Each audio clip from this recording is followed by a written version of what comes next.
Mainit na balita. Ngayon binabatikos ni Bersamin, si Atty. Vic Rodriguez, palibasa, bawat galaw ni Bersamin, mga kababayan, ay utos ni Lisa Tanas. Itong si Bersamin, talagang ganyan, talagang kakalabanin niya or magsasalita siya ng masama against kay Atty. Vic kasi nakikinabang yung hinayupak na masyondang yan. Nakikinabang siya sa state-sponsored smuggling business ni Lisa Tanas at ni Bangag Jr.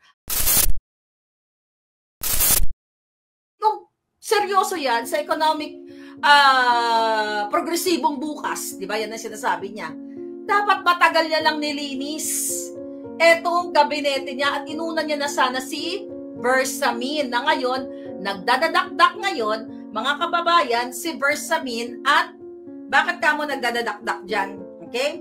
Tinitira niya, although nagbanggit kasi si Atty. Vic Rodriguez na kahit magpalit-palit pa ng mga cabinet secretaries, ang problema ay si Bangag Jr. mismo.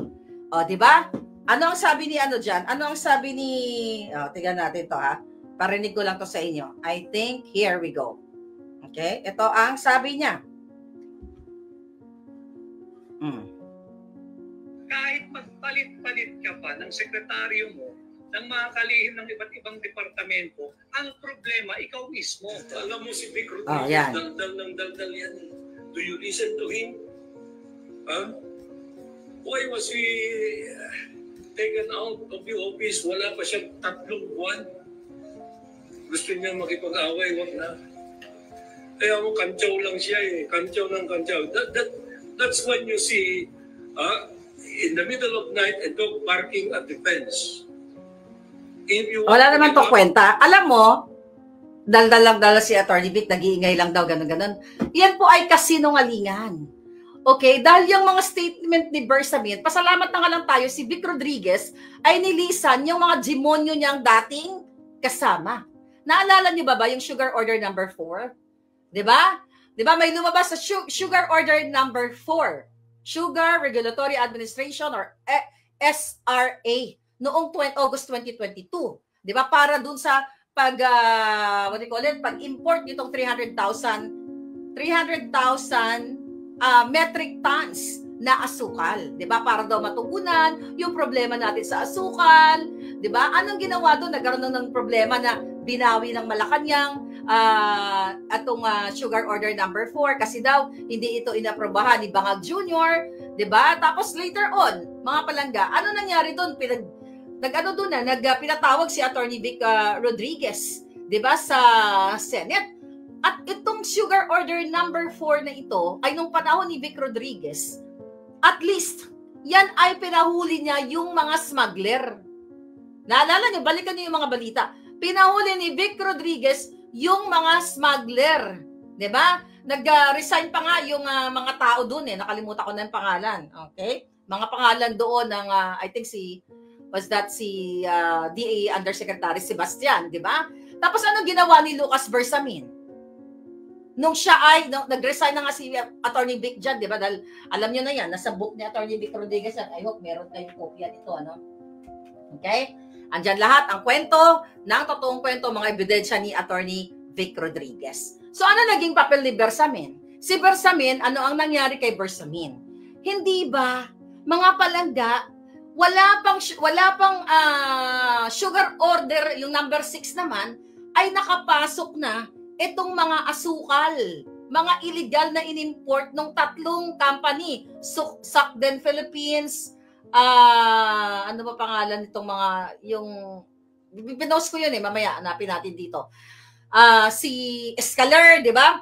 So, nakapasok na yung mga asukal, bago pa man, di ba? Bago pa man pinirmahan yung Sugar Order number 6 na yon sa panahon ni Bersamin, ay nakapasok na yung mga asukal. Kaya sabi nga ni Ontiveros dyan, o tingnan mo si Ontiveros, ito ay state-sponsored. Ito ay smuggling. At ito, mga kababayan, ay pinapayagan ni Bangag Jr. Dahil ito ay what? Ito ang business ni Bangag Jr. Ang smuggling. So ngayon binabatikos ni Bersamin, si Atty. Vic Rodriguez, palibasa, bawat galaw ni Bersamin, mga kababayan, ay utos ni Lisa Tanas. Naalala nyo yon? Ngayon, naalala niyo napakaingay ni ni Ontivirus, 'di ba? Na bakit daw itong SRA na ito, Sugar Regulatory Administration, ay hindi pa man lang napirmahan ay dumating na ang mga asukal kasi nga ay mga kasabwat ni Lisa Tanas. Naalala niyo ang expose ko, hawak ko yung 2 cheque na binigay kay Lisa Tanas ni Escaler. Okay, hawak ko yung cheque niya nung campaign period. Yung kanilang ayuda kay Lisa Tanas during the campaign ayuda or campaign fund. I forgot, i-google nyo nga kung nakasama sa report nitong report ni Bangag kung si Escaler ay isa sa mga donors. Hindi ko na-check bago tayo mag-vlog. So ganun pa man, mga kababayan, itong si Bersamin, talagang ganyan, talagang kakalabanin niya or magsasalita siya ng masama against kay Attorney Vic kasi nakikinabang yung hinayupak na masyondang yan. Diba? Nakikinabang siya sa state-sponsored smuggling business ni Lisa Tanas at ni Bangag Jr. Malinaw po yan. Okay? Na nag-import na ng asukal, even mga bigas, bago pa dumating ang Sugar Order number 6. Balikan nyo ang report ni Ontivirus. Pero dahil ngayon tahimik na si Virus, alam nyo na. Dahil ang kamag-anak ni Virus, si Jingay, I think yung asawa, basta ay appointed na rin ni Bangag.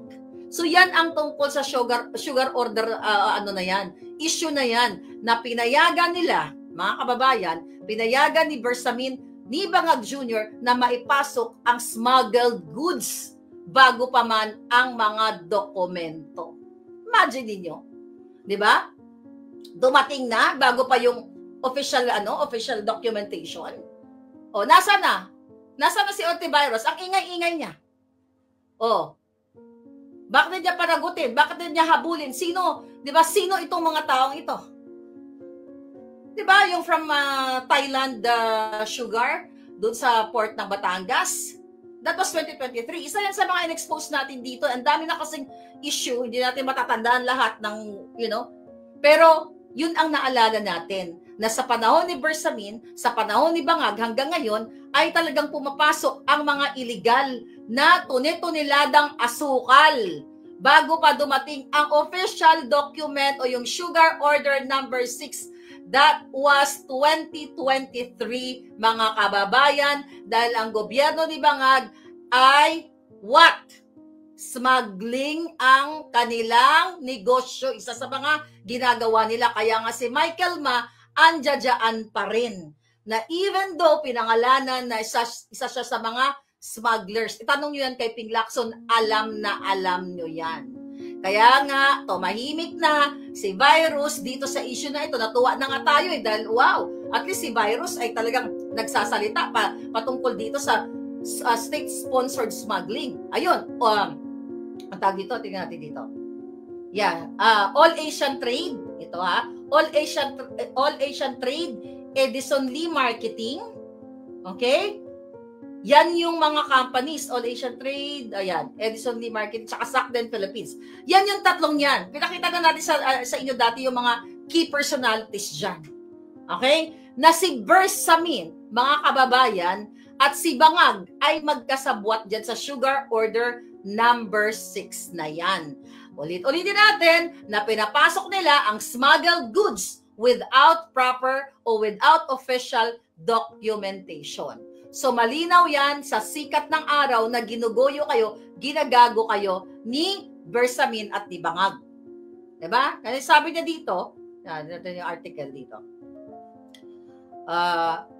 Yun na nga, nabanggit niya pala kanyan, gusto doon ni Atty. Vic makipag-away, wala naman nakikipag-away. Diba? Hindi naman nakikipag-away si Atty. Vic, mga kababayan. Okay, sabi ni Gigi De Vega, Ontivirus as a hypocrite at NPA. Ayun na nga. Diba, dapat nga matutuwa tayo kay Virus dahil since birth pa lang yan, anti-Marcos na yan. Pumupunta na yan sa kalsada, nagrarally na yan. Pero walang ginagawa ngayon kasi nga nakikinabang sila kay Bangag Jr. dahil ang Dilawan at Pulawan at ang NPA nagsasanib puwersa na. Kaya ulit-ulitin natin, mga kababayan, itong kadyutahan ni Bangag Jr., okay? Ito, anong sinasabi nito? Okay.